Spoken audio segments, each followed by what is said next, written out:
Welcome to this class. Our today's lesson is policies, and in this case, I can say that our policies are the guiding principles that normally governs an organization or institution. In most cases, you'll find that a policy always comes, or it is always preceded by the organizational goals, or what we call the objectives. So the human resource department always has to come up with the policies that is going to govern the employees in the workplace. Remember, we are human beings, and being a human being, you need to be given the rules or what you're supposed to be following in an organization. So in this case, what I've already said is that policies are just the guiding principles that are going to assist us in an organization. We have the human resource objectives. We have the human resource objectives in line with what you are referring to as the policies. That is why I see that we have the policies in place in an organization. The main reason, or we have two major types, though we're still going to see some of these objectives at some point, is the first one is the desire to increase efficiency. How are you going to increase efficiency? Make sure that people are doing the right thing at the right time. Then the other one is inclination to maintain equity. In any organization, we can talk about equity to each and every employee, because the moment we don't have equity, some people will be treated in a biased way, and therefore it is also going to affect the first objective that we've said. It is going to increase the efficiency. Why is it that we need to have the human resource policies? You can say the cases for HR policies. Remember, we are not just formulating policies in an organization just to entertain ourselves, but we have got very many reasons as to why we have that. The first one is policies of an objective approach to issues in line with corporate values and principles. So what I can say is that we have the principles, or just the values of an organization. So in this case, if we don't have the policies, we are likely not to achieve all the objectives of the organization. The other one is, it is going to assist us in providing a framework for decision making. At any point in time, we need to make decisions, and where we're going to make decisions is now from the policies. The other thing is, what I've already talked about, is it is going to promote equity. If we don't have equity in the workplace, some employees will be treated as inferior, or maybe the lesser people in that organization, and therefore they're not going to achieve the objective of that kind of institution. Remember, we always talk about the common objectives, and in this case, the common objective should not be attained by one person, but by all people in that organization. They also provide guidance to managers.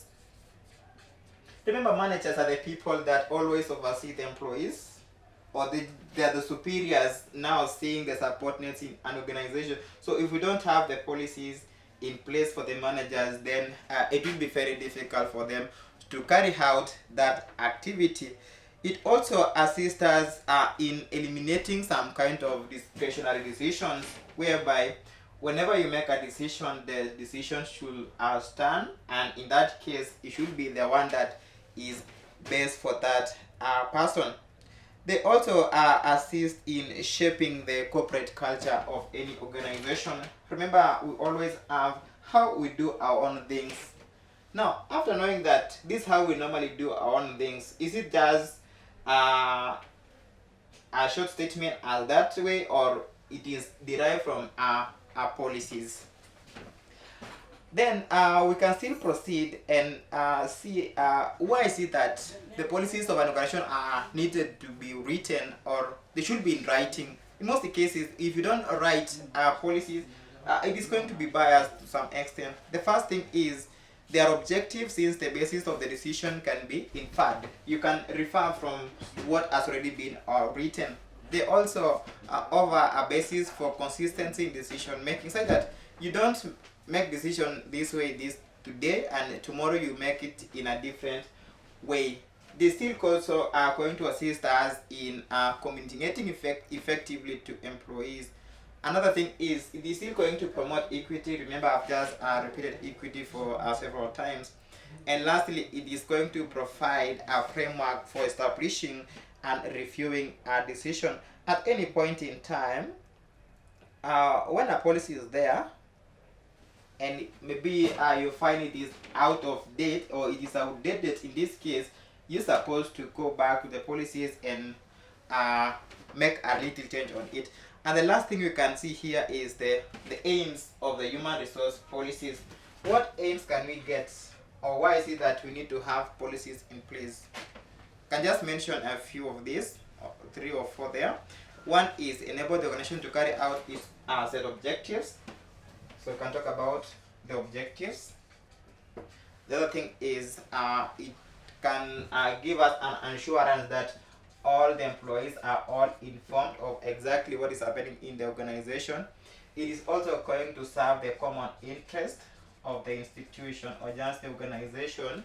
We can still talk about it is going to provide to us a productive consultation in an organization.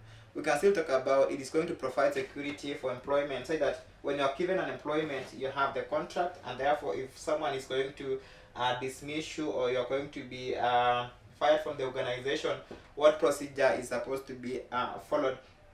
Like in most cases, if you want to dismiss someone, you must have to serve that person a 1-month notice. Similar case, if someone wants to quit the organization, they're supposed to serve a notice that is going to exist for the whole month, so that it can prepare you psychologically on what is supposed to be done. And lastly is it is going to provide an opportunity for growth for each and every person, because the people we are talking about is going to form the organization. So in this case, it is going to grow or going to give growth to superiors. That's the management. That is in line with what we call development. And it is going to give support nets a kind of training that is also going to advance their career. So that is the last part of this subtopic, policies, or just this topic we are calling it the policies. And therefore we can stop at that point. When we meet in the next class, we are going to continue. Thank you, class.